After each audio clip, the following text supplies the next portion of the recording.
Well, congratulations to the gentleman who went to bed with only 1,000 and woke up a millionaire. Terry, perhaps this is a guy we need to keep our eye on. We might invite him for Business Center. Most definitely. Of course, maybe even for movers and shakers if he puts that money into good use. Now, of course, tonight on the Business Center, we're talking about solar and how viable it is for your household. And in studio, we've got Dr. Isaac Kalua, a commentator on renewable energy, as well as Patrick Obath, an energy expert. Patrick, perhaps we can just start with you. How viable is solar for a regular household? Solar is an extremely viable form of energy. Expensive to start, but life cycle cost very low. Your thoughts? Very clearly, very viable. It needs to be business oriented so that the feed-in tariffs do encourage a business model, and particularly also awareness so that people can be able to understand what it means and what they can be able to save and make it viable. And now, of course, this forms part of the discussion we'll be having later on. Kenyans are asking many questions about what they need to do, what they need to know as well in terms of investing in solar-powered systems for their homes. Now, in studio, we also have Dr. Bitange Ndemo, who's a former permanent secretary in the Ministry for Information, who will be shedding some light on what exactly is going on in the telecommunications sector with the imminent exit of Orange Telecom as well as you. Well, we'll take a short break now. We'll be back with more after the break. Don't go too far.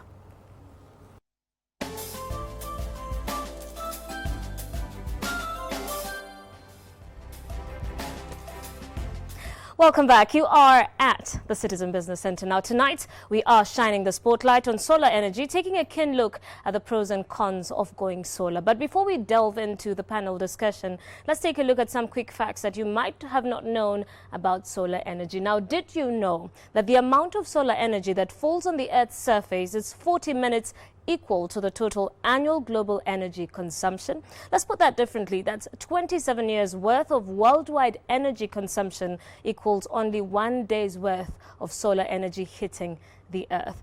Now, all the energy in the Earth's reserves of coal, oil and natural gas equal just 20 days of energy produced by the sun.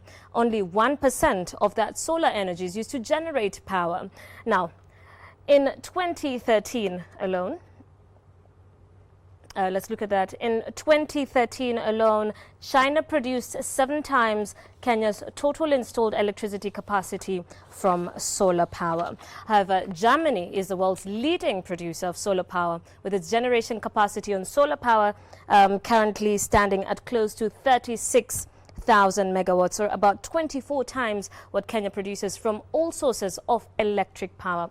But it is important to note that solar energy is intermittent because it can only be harnessed during the daytime. Now, solar power panels are relatively expensive to manufacture, and solar power stations are very expensive to put up. Finally, solar power batteries need replacing from time to time. Henry Githaiga now takes a look at a few cases that illustrate how solar energy has been exploited across the country.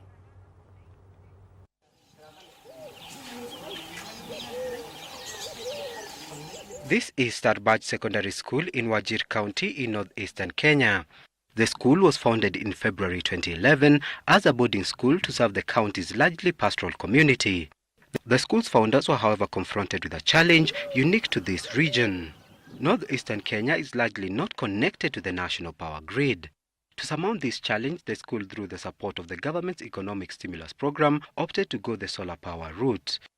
A move that has resulted in a better study environment for the school's 200 students, with the first batch of KCSE candidates set to sit their exams this year. We have about 75 candidates for KCSE. It is the first time we are doing KCSE, and it is my hope that maybe we may take about 10 students to the public universities. Hundreds of kilometers away in Kiambu County, we meet George Gashero, who connected his home to solar power after an encounter with burglars that almost cost him his life. And they jumped into his house. And when they came into my house, they broke the main fuse. So the whole house was in dark. It was then that Gacheru decided to hook on to solar power as a backup for his home's lighting and energy requirements. But in his own admission, switching to solar power is a capital-intensive exercise. It will be a bit expensive because water heater, it costs about 80,000, and the guarantee of water heater system is 25 years. Solar panel, guarantee is 22 years. Well, for most Kenyans, solar power has remained a mystery, mostly because of the cost involved in installing the power. But in the long run, it is cheaper to harness solar power for your home. Experts, however, advise the best place for you to start would be by installing solar water heating, which will save about 30% of your electricity bill. If you're not using the cookers in the kitchen, then 30% of your energy goes to the bedroom. A saving that Stephen Koech, a school teacher and barber shop owner in Nandi County, can attest to. Hii haina bill na gharama iko chini, huwezi sikia iko plug out. Despite the cost advantages that solar power offers, electricity generated from solar power comprises only 0.04% of the country's total installed power capacity. Whether this is likely to change in coming years as the government addresses the prevailing high cost of electricity now remains to be seen. For Citizen Business Center, I'm Henry Gedaiga. Now, despite years of research, free sunlight, and talk of high potential, solar energy is yet to really power our Kenyan economy. The number of homes or institutions that use solar is almost insignificant when we look at it in number terms. So if you're building a home, should you really consider powering it with solar? In studio today, we've got Patrick Obath, an energy expert, as well as Dr. Isaac Kalua, an expert on renewable energy. Thank you both so much for joining us. Dr. Kalua, let's just start off with you. Common consensus is that the rural electrification program, as it stands today, with installation cost about 75,000 shillings, is out of reach for most rural Kenyans. So where is the place of solar within that space? One thing that is very clear is, as I said earlier on, this has got to make economic sense. For a common person at the grassroots to afford 75,000 shillings is completely unreachable. It doesn't make any sense to them. And it is even worse when it gets to the industrial level, where the levels of usage is much higher, and you are competing with the national grid and what is available, and availability of energy, as it were, per se. And to simplify the entire thing, you can imagine we have 3 out of, currently the energy distribution and usage is at 3 out of 10 people who have access to energy. With the new Turkana project on wind that came up the other day, it targets to about 8 to 10%. So you can imagine how much more potential there could be in the solar energy, because there needs to be space in that particular area. So it is unreachable at that value. Even with the government regulations on zero rating, this is not being passed on to the end user or the consumer so that they can feel it and use it, and so that it makes economic sense to them. So it is a real challenge and a very tangible one. Talking of economic sense, we're just watching some of the comments coming in from our social media platforms. And on Twitter, somebody said, the cost of installing solar has been so expensive for him, and he sees it will take about 10 to 12 years for him to actually realize. Is it really a cost efficient system? I think that 10 to 12 years is a bit exaggerated. That was probably some time back. I think what people should look at is not just the cost of installation. It's what we call the life cycle cost, right? The number of repairs you have to do and so forth and so on. And if you look at solar for an average home, the payback period is no longer 10 to 12 years. It's actually shot down to about 4 to 5 years. And the main thing that has happened is that the cost of the PVs, the photovoltaic cells, has come down drastically in the last 4 to 5 years. And especially with manufacturing facilities going up at a rate of knots in China, and technology becoming better with the, we've got these rare earths down in Mrima. Those are some of the things that are contributing to the reduction of the cost of the photovoltaic cells. So now, 4 to 5 years for an average home should be the payback time for basic electricity. You're not talking about high power electricity for cooking and all that, but just basic lighting and simple heating in the house. And if I may chip in on the same, and that is at home use level. The challenge also is for the commercial point where you are doing feed-in tariffs. We have one of the poorest feed-in tariffs in this region or in this country compared to others in the world. I think we've been doing 12 cents, US cents per unit. In the new regulations, it's suggested to be at about 20 US cents. Compare this with Japan and India and other countries where it is doing at 40 cents per unit.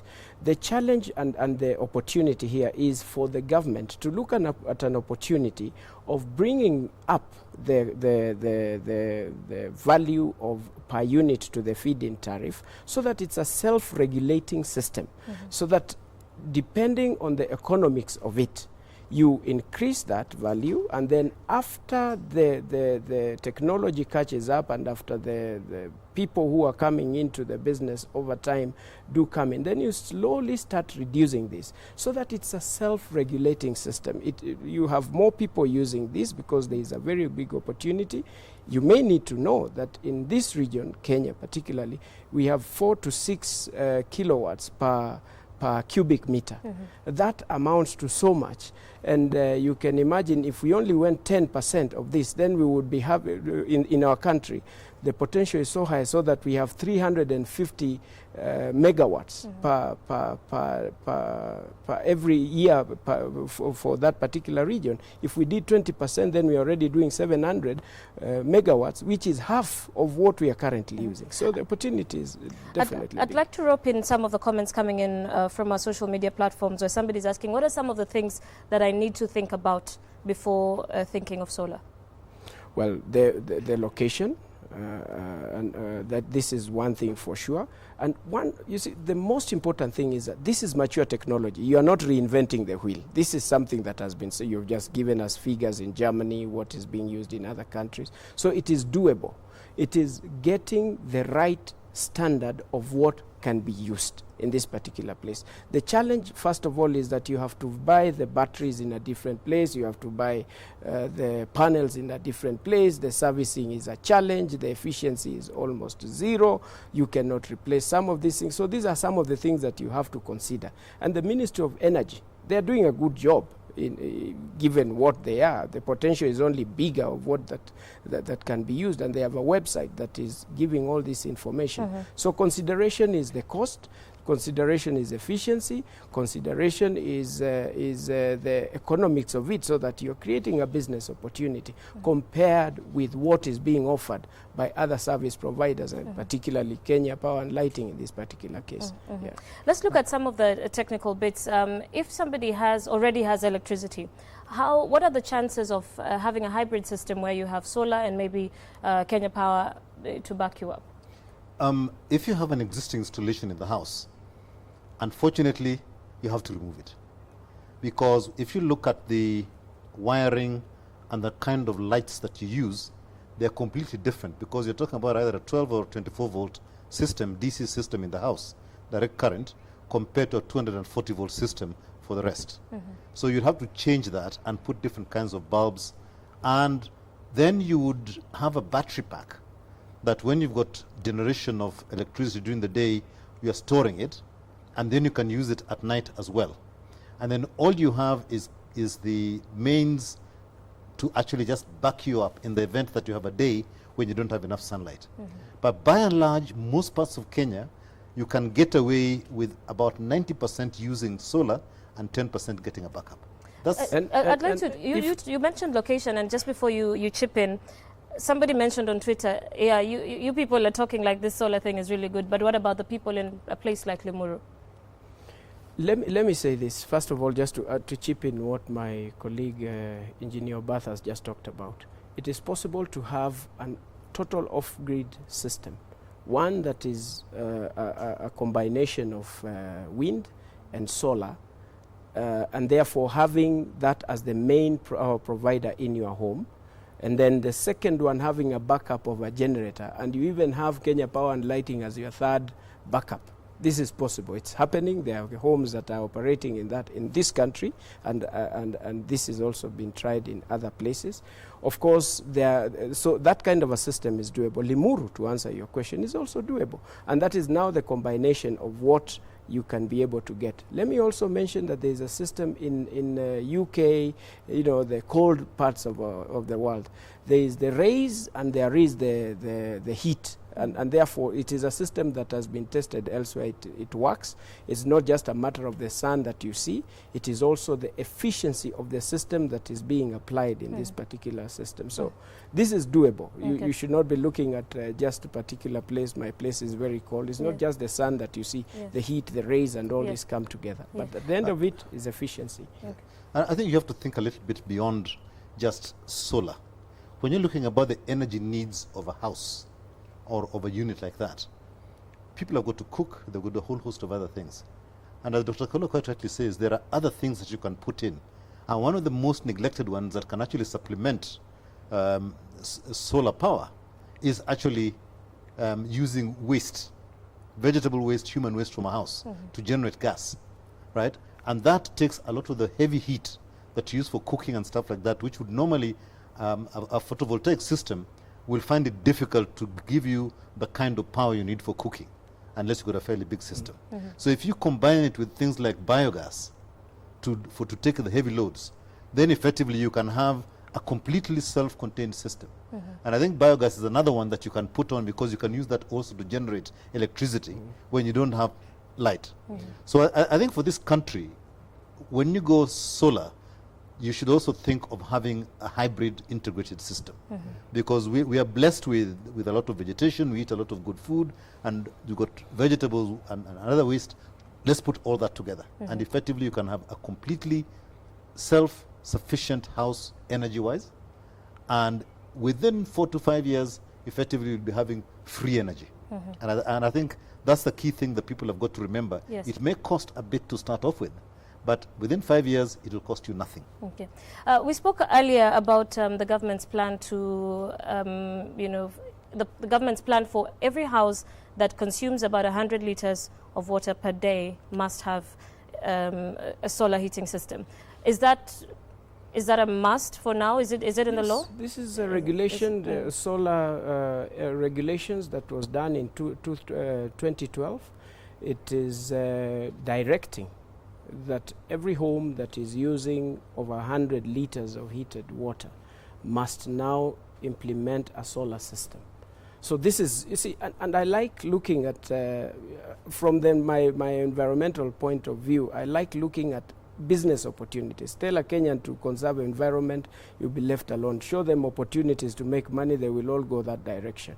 So I want to see opportunities at this level. But until the point that this country will move from the micro usage of solar, because how many people are we talking about heating water systems? I never used this when I was growing as a young person. We are talking of millions of homes who don't even imagine of heating water at that level if they have to, unless you're extremely old. So we are only talking of people in Nairobi. These people are only using solar maybe for lighting. There are opportunities that come with this being a business segment where you can have a center with the proper feed-in tariffs encouraged and all this, where people can come to charge solar systems. We need to invest in having institutions and companies to invest in areas of production of the solar panels. We only have 2 companies, unfortunately, in Kenya, just because of the regulations that we need to put on. So opportunities are there, and we need to target even the common people on the grassroots. Dr. Mr. Bath, let's just wind up with you. What are some of the things you think the government can do to ensure a faster uptake of solar? I think, just like Dr. Kalua said, we need supported manufacturing facilities. Technology is now cheap in terms of manufacturing, but you need to make it cheaper here so that people can afford the installation facilities.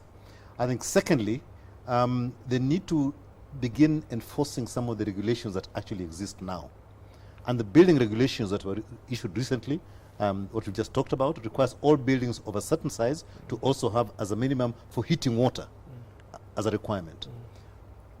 The third thing I think that needs to happen is that what you call net metering regulations need to actually be made for the country, which means that if you can invest in a large solar system that is bigger than you need, you can export into the grid, and when there's no sun, you can import from the grid, and you basically net off the cost. So that needs to actually be enacted, because there's a lot of places which have put up solar, and I know there's Dr. Bernardo's home in Mombasa, there's a few people in Wajir and so forth, and even within the areas of Nairobi, who could actually begin to connect to the grid. And in the areas that are off-grid, I think that those are the areas really that there should be a lot of incentives to put solar. Because it is expensive to get normal grid electricity, and yet if you're going to develop as a country, and especially in the medical areas to provide that, and the schools, in the off-grid areas, solar is the answer. We need to wrap up now, but you can quickly chip in. Ministry of Energy has distributed 952 units to institutions across the country, different places in the country, and there are 150 kVA systems lighting up schools, police stations, administration institutions, costing at about 5 million. I'm sure they can cost much less, to about 2 million. This is something that has been tried. It can be replicated in very many other places. There are so many other opportunities that we can also use. The Kenya Power and Lighting also, I think, is displacing the thermal systems with solar in some of the places like Lokichogio and all this. So there are efforts. We just need to fast track this. And the solution is only one: feed-in tariffs. The rest are details. This will be a system that will be running on its own, and we must now also encourage the growth of the ecological infrastructure in this country. And this is one of the ways to reduce pressure from other systems that are currently messing up our environment. And the future is only one: is renewable energy. We may talk about all these things and create business opportunities, but the future is green. So we must start a journey of 1,000 steps. Begins with one step, Jerry. Yes. Thank you so much for joining us, gentlemen. Thank you very much. Dr. Isaac Kalua, a commentator on renewable energy, and Patrick Obath, engineer Patrick Obath, an expert in energy. Thank you so much for shedding light on this very critical topic. Thank you, Terry. Now on to Smart Farm, which is our weekly segment on matters agribusiness. Fish farming has become increasingly popular over the last 5 years, with small-scale farmers venturing in areas that were previously not known for fish farming or even consumption, now joining the fray. Now, Dennis Otieno visited a fish farmer based in the outskirts of Nairobi to find out what it takes to go into commercial fish farming. That's on this week's Smart Farm segment.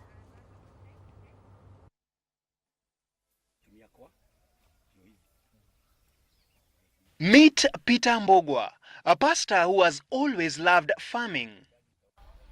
But in early 2010, this fisher of men saw a new opportunity to net in an income from rearing fish at his home in Ruai. The key motivation of fish farming is to bring the fish market to my neighbors, to enable them to get white meat, and for purpose of food security. With the support of his congregation, Mbogwa ventured into fish farming with an initial capital of 700,000 shillings.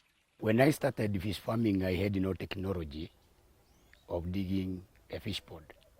I didn't inquire the fisheries office. I did it by my own.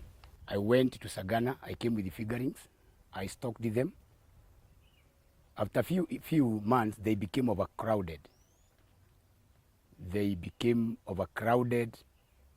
And so I failed. Despite the initial hiccups, his venture has since expanded to 8 ponds and a greenhouse. Out of the 8 fish ponds that Peter Mbogwa has built, 5 of them are fully stocked with about 9,800 catfish. One has about 350 tilapia type of fish, while the remaining 2 are being prepared for a new stock. We took this catfish because of good quality of meat. To feed the fish, Mbogwa spends about 4,800 shillings every month to feed his tilapia stock and 20,000 shillings on the catfish. like figurings, we used to feed them after 2 hours. The big fish, we used to feed them twice. The medium fish, we feed them twice. And for the big fish, we feed them once per day. From his first harvest last year, Mbugua says he made sales worth 75,000 shillings from catfish and 50,000 shillings from tilapia. A kilogram of fish fillet, he tells me, goes for between 450 and 500 shillings. And as he prepares to source for a bigger market, Mbugua has this piece of advice to all budding fish farmers out there. Is to look for a skill before you start farming. Because like a catfish is very sensitive. It's a fish that needs a service of 24 hours because it is a cannibal. It can feed itself with the others, especially when it is not well managed. It needs to be separated. That is why we have 80 pods. Dennis Otieno, Smart Farm.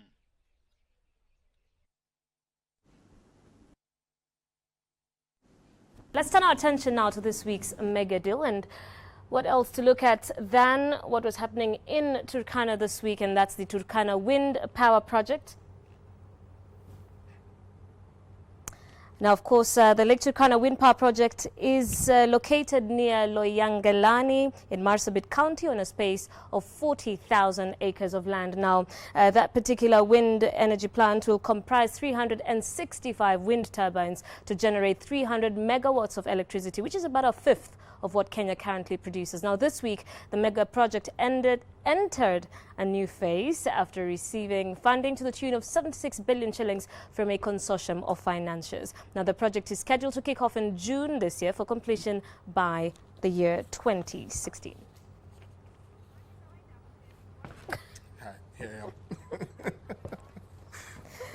All right, and that's how we wind up the Business Center tonight. I am Terry Ann Tibet. Let's talk business again next week. Well, thank you very much for being with us tonight. My name is Michael Nchenga. God bless.